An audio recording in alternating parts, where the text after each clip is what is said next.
राधे राधे, जय श्री कृष्णा। कैसे हैं आप सब दोस्तों? आशा करती हूँ आप सब बढ़िया होंगे, स्वस्थ होंगे। दोस्तों स्वागत है आपके अपने चैनल कृष्णा सखी मल्लिका में।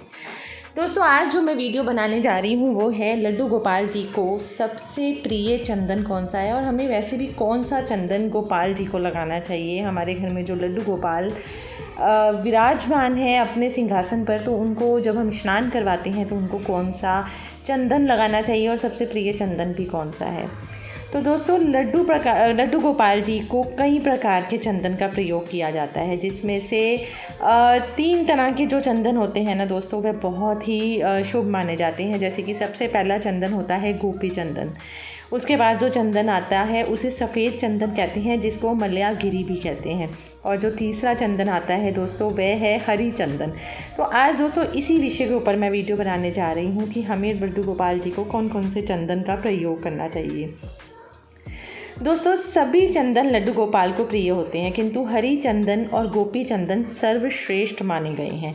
आजकल बाज़ार में दोस्तों हर तरह के चंदन मिल रहे हैं, लेकिन उन चंदन में कई तरह की मिलावट भी पाई जाती है, जिससे विग्रह पर दाग भी पड़ जाते हैं।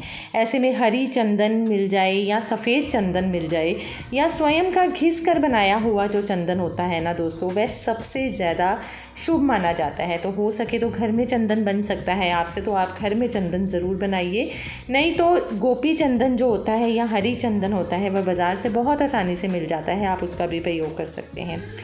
तो दोस्तों श्रीमद् भागवत के श्लोक में भर्या पिंडम नटवरपु में कहा गया है कि सर्वांगे हरि चंदनम सुललितम कंठे च मुक्तावली गोपी स्त्री परिवेष्टो विजयते गोपाल चूड़ामणिः।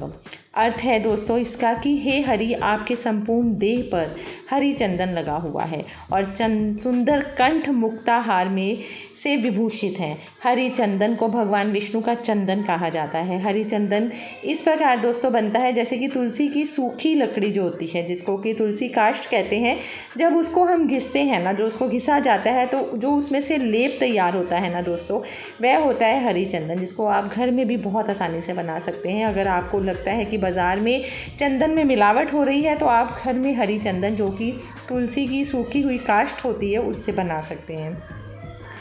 उसके बाद आता है दोस्तों गोपी चंदन। गोपी चंदन भी दोस्तों भगवान को बहुत प्रिय है।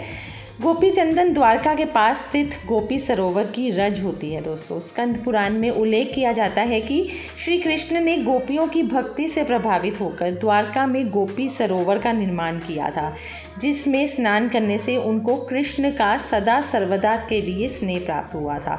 तो इसी तरह से दोस्तों भगवान कृष्ण को गोपी चंदन भी लगाया जाता है, इसी वजह से भी लगाया जाता है। और जो हरी चंदन है वह भी आप घर में खुद तुलसी की जो सूखी हुई लकड़ी होती है, काष्ठ होता है, उससे तैयार कर देते हैं।